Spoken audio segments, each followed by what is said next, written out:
Kapayapaan at mapagpalang araw po ang sumaating lahat.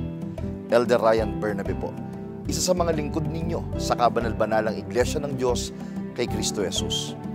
No matter how bad things are, you can at least be happy that God woke you up this morning.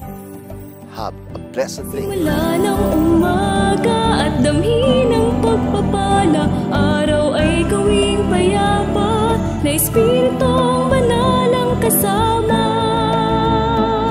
May matibay na pag-asa, tayo ay mga pinagpala, na tanging sambin ng puso. Ama, salamat po.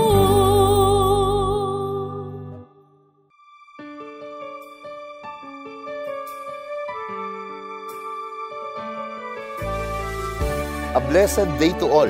Isang pinagpalang araw po ang sumaating lahat. Ang daily reflection natin sa araw na ito na mula sa aklat na Love Notes ay mababasa po natin sa Matthew chapter 6 verse 33. Pakinggan po ninyo. Be concerned above everything else with the kingdom of God and with what He requires of you, and He will provide you with all these other things. Are you mindful about the interests of the church? As a member, are you edifying or building up the church? Do you sacrifice your interest for the unity of the body? Do you seek and delight in the words of God? Are you happy you are in the most holy church? If all the answer is yes, God is pleased to provide you with what you ask for. If not, it is time to reflect, repent, and have a change of heart. Iniisip mo ba ang kapakanan ng iglesia? Bilang isa sa mga bahagi nito, ikaw ba'y tagapagtatag at tagapagpalakas nito?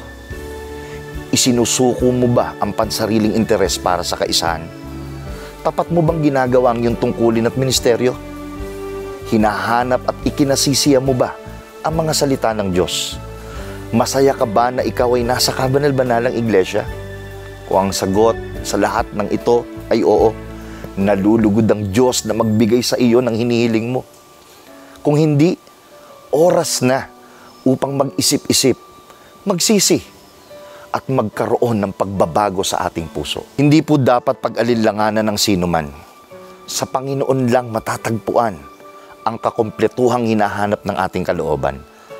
At yan po ang mensaheng hatid ng mga awit mula sa lalawigan ng Laguna, Batangas at Cavite na pinamagatang Sa Piling Mo, Aking Ama.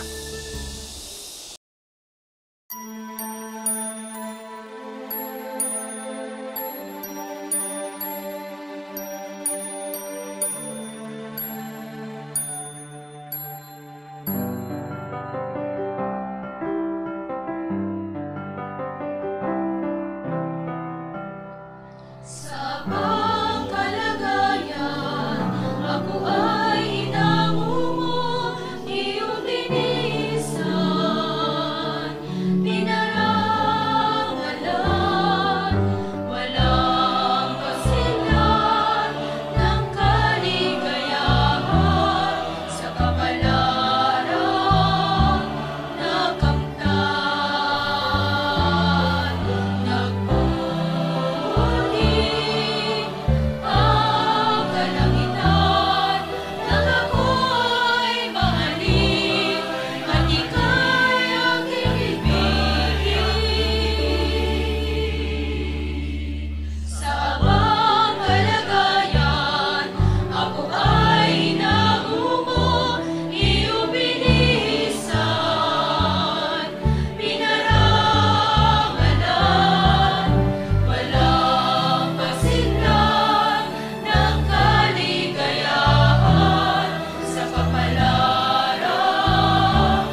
A blessed day to all. Kayo po ay kasalukuyang nanonood ng programang ipinaglilingkod ng Kabanal-Banalang Iglesia ng Diyos kay Kristo Jesus.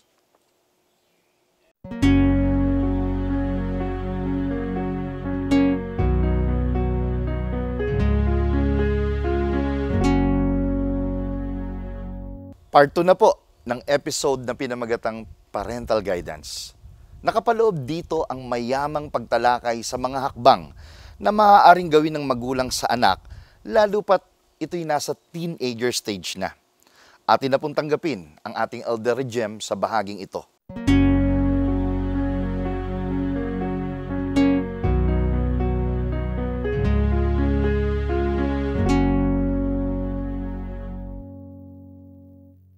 Shalom po mga minamahal na kapatid at maging sa inyo po na aming tagapakinig. Sumating pong lahat ang kapayapaan ng ating Panginoon.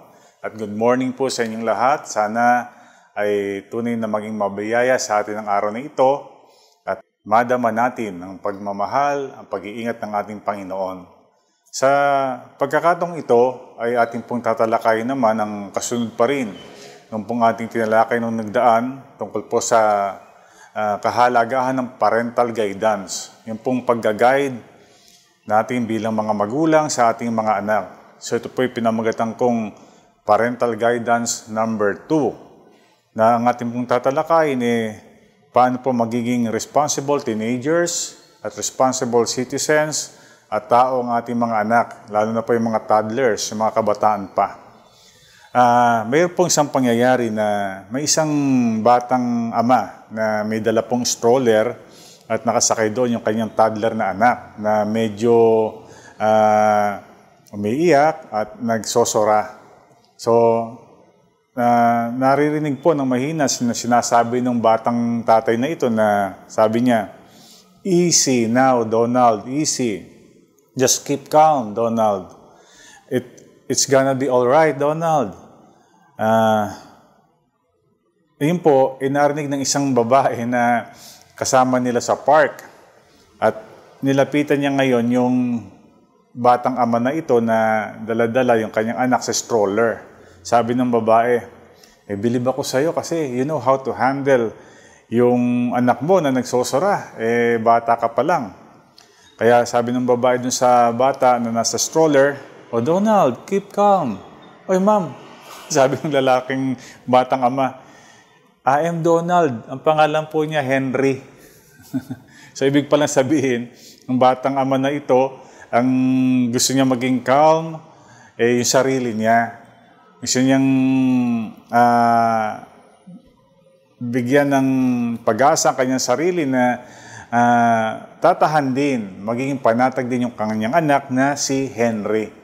Sa pangyayari pong iyon, talaga po na tayo bilang mga magulang, may mga pagkakataon talaga na yung mga anak natin, lalo na po yung mga toddlers, yung mga kabataan, talagang kinakailangan po ng mahabang pasensya, malawak na pasensya upang manatili tayong sane.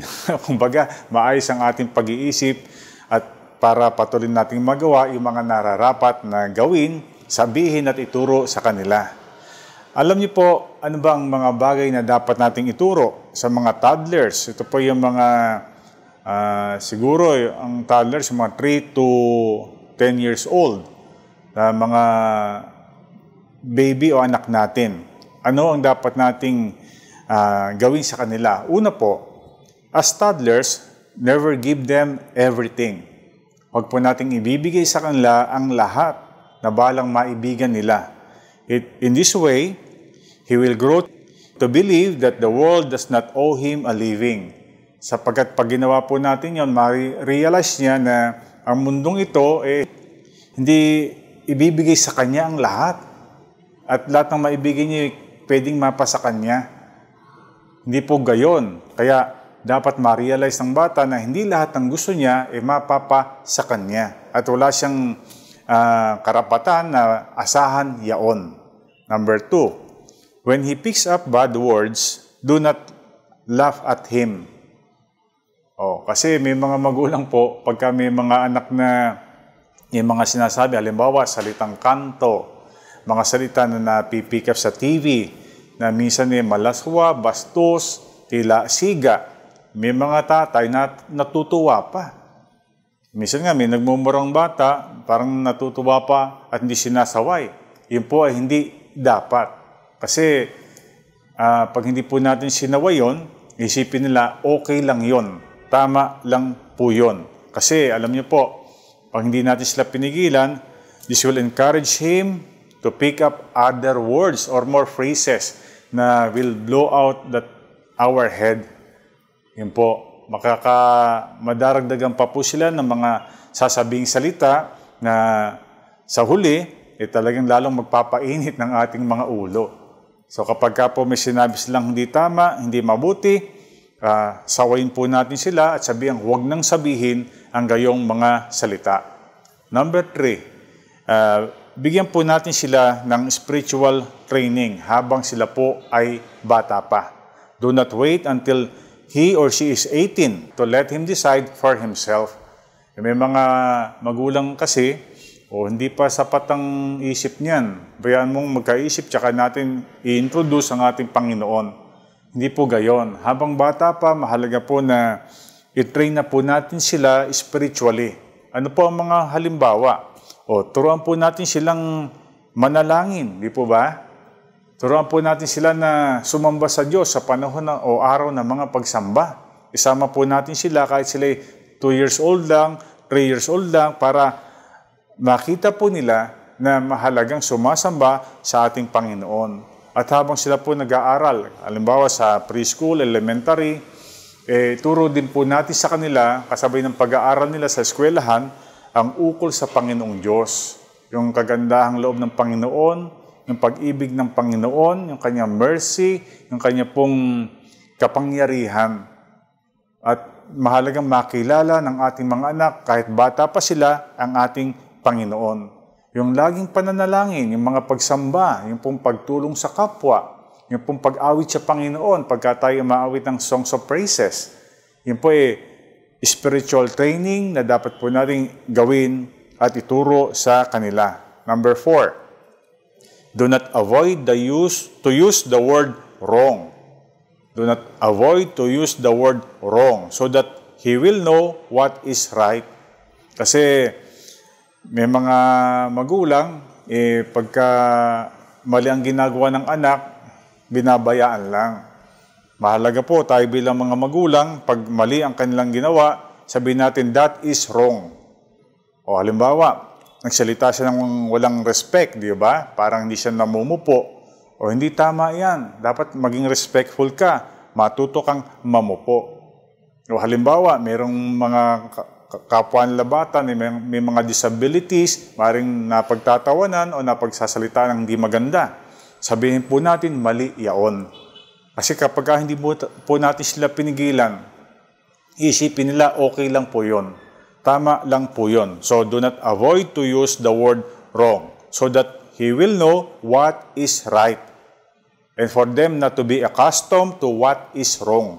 Kasi masasanay po sila pag hindi po natin sinabihan, mali yan. Kaya, sasabihin po natin sa kanila kung ano yung tama para yun po ang kanilang makasanayan. Number 5, let him pick up everything he leaves lying around. Bayaan po natin sila na sila ang mag-ayos sa mga anumang bagay na kanilang ikinalat. Halimbawa, yung mga libro, sapatos, di po ba? At yung mga gamit nilang sarili. Turuan natin sila ang umayos nito at ilagay sa tamang kalalagyan.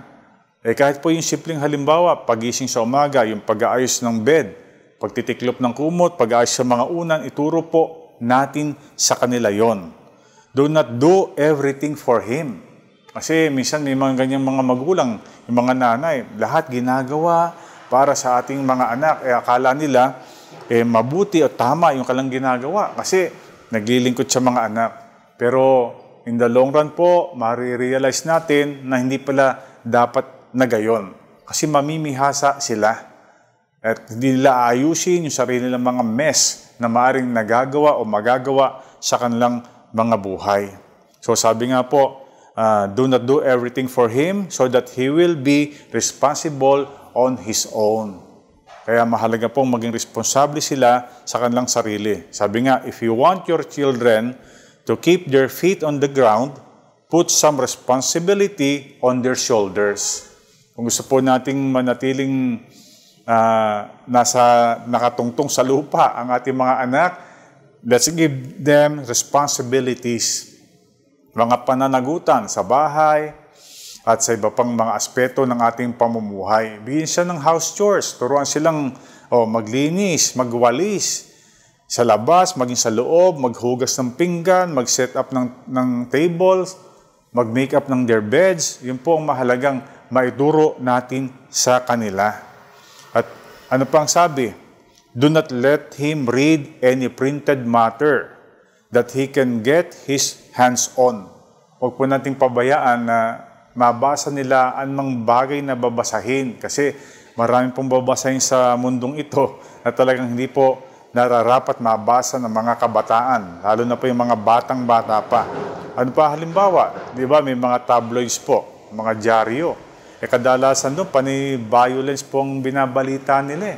Minsan yung mga mahahalay na mga balita, 10-year-old na babae, ginahasa, di ba?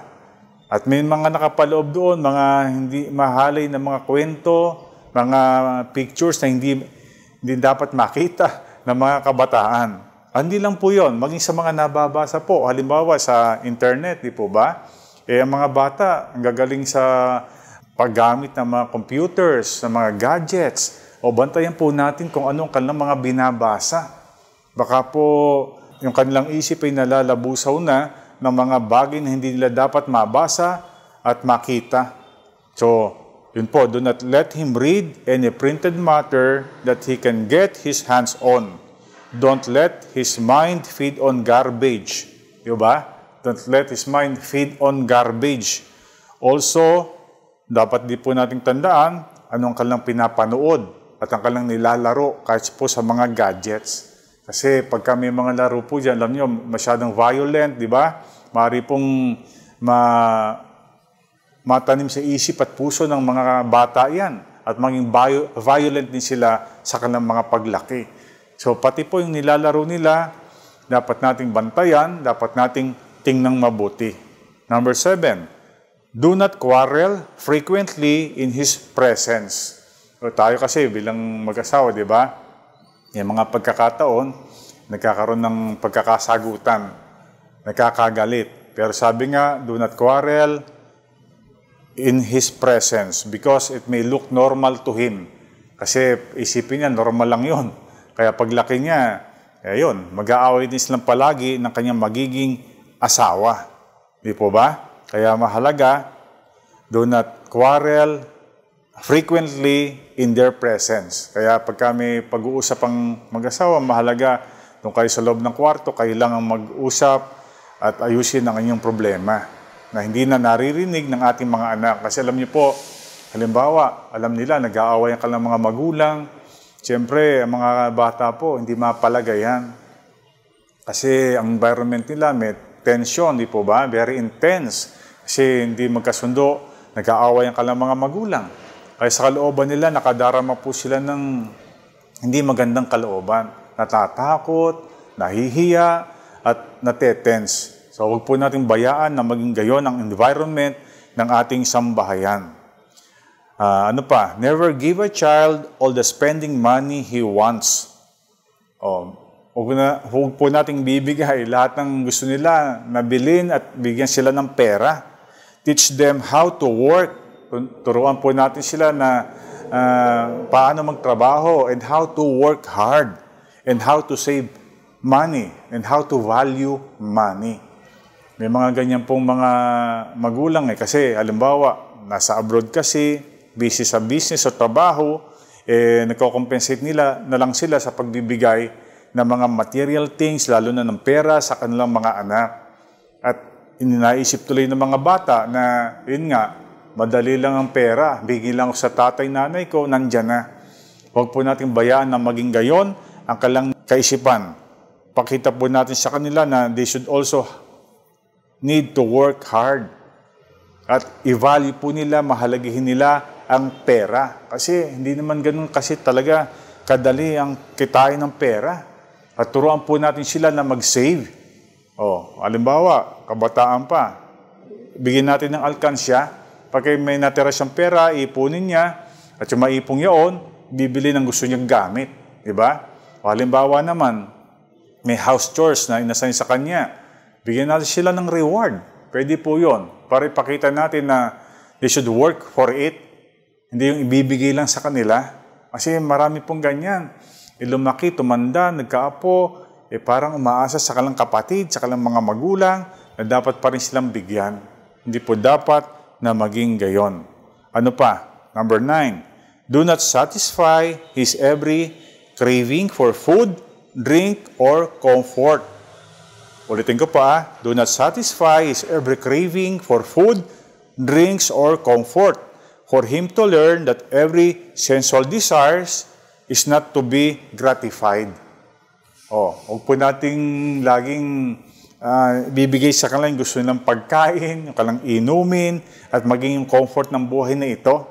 Kasi para ma-realize po nila na hindi lahat ng gusto, yung mga desires sa buhay na ito, dapat mapa sa kanila. Makita po nila na yung self-denial, yung pagtanggi sa sariling gusto, will lead to good health and prosperity. Di ba? Kasi pagka pinabayaan natin kumain ng mga junk foods, di po ba? Mga unhealthy foods, tataba sila, magiging obese, magkakaroon ng maraming mga sakit, at maring doon maging unhealthy, at hindi na matupad ang kanilang mga pangarap. Kaya pong self-denial, napakamahalaga, self-control. Kasi halimbawa, nagkatrabaho po sila, tapos lagi nilang sinasatisfy yung cravings nila sa pagkain, sa layaw, at mga bisyo, wala pong mangyayari. Di po ba? Wala silang maipon, hindi sila makakapag-save, at hindi po sila magiging prosperous. Kasi may mga tao, lagi nilang cheat day, di ba? Kada araw, cheat day. May mga tao po kasi, alam niyo, yung mga nagjajeta, may mga cheat day yan. Ibig sabihin, halimbawa, tuwing Sunday, kakain ako ng gusto ko. Pero from Monday to Saturday, talagang jeta ako. Kung ano yung mga healthy, yung mga hindi bawal, yun ang kakainin ko. Pero on Sunday, cheat day na yan. Kahit na kumain ako ng ice cream, kahit na mga pork, kahit mga lechon, okay na. May mga tao po, everyday is cheat day. Kaya tumataba, kaya nagiging unhealthy na hindi po dapat na mangyari.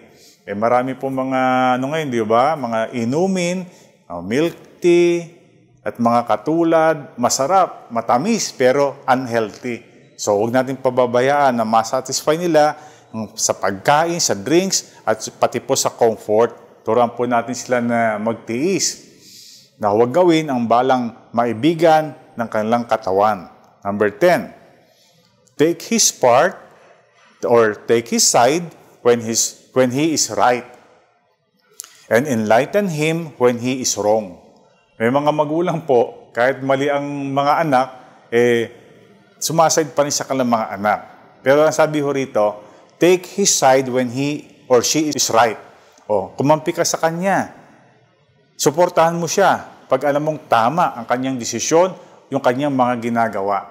Pero halimbawa, mali ang kanyang desisyon. Tayo bilang magulang, siyempre mas maalam tayo. Enlighten him or her. Ituro po natin sa kanila ang tama, liwanagan po natin ang kanilang pag-iisip para maging tama po ang kanilang mga desisyon. So hindi palagi isaside tayo sa kanya. Pero dapat madama ng ating mga anak that we are always on their side. Ibig sabihin, we support them, we want the best for them, and we really care for them. Diba? Kaya halimbawa, mali ang desisyon nila, with all understanding, compassion, sabihin po natin ng malumanay. Huwag tayong magagalit. Paunawa po natin sa mas mabuting paraan ng pagsasalita at pagpapayo sa kanila. Alam niyo po, mga kamagulang, many years from now, it will not really matter po kung talaga anong narating natin sa buhay, naipon natin o nabili nating ari-arian. Ang pinakamahalaga po, that will really matter, ay yung pong tayo naging importante na part ng buhay ng ating mga anak. Sila ay naging mabuting mga tao, naging mabuting kabataan, naging mabuting mga Kristiyano. So sana po yung mga tips na ito, yung mga pagpapayong ito, magawa po natin. Talagang we need time, we need a lot of effort para po maturuan ang ating mga anak at maipadama ang ating pagmamahal sa kanila. So sana po magawa natin yun sa kanila. Mahirap pero dapat po natin gawin. So sa huli, lagi pong sinasabi, let us rejoice always. Maging masaya po tayo sa lahat ng pagkakataon sa buhay natin. Ano man po yon at ano man pong kalagayan, lagi tayong mananalangin sa Panginoon. Lagi po nating hingin ng kanyang guidance, sa kanyang mga pagtulong. At syempre po, ano man pong nangyayari sa buhay natin, let us always be thankful. Maging mapagpasalamat tayo sa Diyos, sa buhay, sa kalakasan, sa kanyang mga pagliligtas. So sana po, itong magawa nating lahat, pagpala ng Diyos sa atin, magmula ngayon at magpakailanman. Mula sa aming puso, salamat po sa pagtangkilik ninyo sa pagtatanghal na ito. At maligayang panonood po sa kapatiran ng Kabanal-Banalang Iglesia dyan sa Caloocan City North, sa Camarin, Kiko at Barracks, at sa kanilang district servant, ang kapatid na Alfredo Obstaculo. Maraming salamat din po sa lahat ng kapatid na nag-share ng link ng ating broadcast. At sa lahat ng mga kaibigan naming tumatangkilik ng ating pagtatanghal. Sana po ay magkasama-sama tayong muli sa susunod na mga araw ng pagtatanghal. At ngayon po, inaanyayahan ko kayo na sumama sa isang panalangin. Atin pong pasalamatan ng Panginoon at ipagtagubili ng panibagong araw na ito na ating lalakaran. Manalangin po tayo. Panginoon naming Diyos na makapangyarihan sa lahat, nagpapasalamat po kami sa iyo ng maraming pagpapasalamat sapagkat patuloy mong pinatutunayan at inihahayag ang iyong pagmamalasakit sa sangkatauhan sa pamamagitan ng ipinagkatiwala mong paraan ng aming pagtatanghal. Panginoon, sana po makita ng lahat ng mga magulang, hindi lang ng kapananampalataya, kundi ng kaibigan at ng aming kapwa, ang kahalagahan ng pamamatnubay na ang paraan ay nagmumula sa iyo. Totoo po na hindi kakaunting mga kabataan ang nagiging biktima ng paglakad o mabuhay sa maling landas o sa maling mga kaalaman na pinanghahawakan. Salamat sa iyo. Kami ang unang napagpapala sapagkat magagamit namin ang mga pagtuturong ito upang matiyak namin ang paggabay sa aming mga anak at sa paggabay ng maraming magulang sa kanilang mga anak. Sana po, hindi lang ito mapakinggan, mapagsikapan namin ng mga magulang na maipapanood ito sa kanila at magabayan silang tunay at mapasalamatan naming lahat ang iyong pangalan. Dinadalangin namin ito sa iyo, Panginoon, sa pangalan mong Kristo Jesus na aming tagapagligtas. Amen. Maraming salamat po sa inyong pagtangkilik sa palatuntunang ito ng Kabanal-Banalang Iglesia ng Diyos kay Kristo Jesus. Kung nais po ninyong mapanood ang iba pa naming programa, mag-subscribe sa ating YouTube channel na The Most Holy Church at bisitahin ang aming Facebook fanpage na MHC Media. Upang lubos po ninyong makilala ang Kabanal-Banalang Iglesia ng Diyos kay Kristo Jesus, bisitahin ang ating official website na www.mostholychurch.com. Para naman po sa inyong katanungan, prayer request o libreng Bible study sa inyong tahanan, i-post lamang ang kahilingan sa comment section ng programang ito. Maaari din po kayong tumawag o mag-text sa mga sumusunod na numero. Sa Smart o Talk and Text, 0909-555-5009. Sa Globe o TM,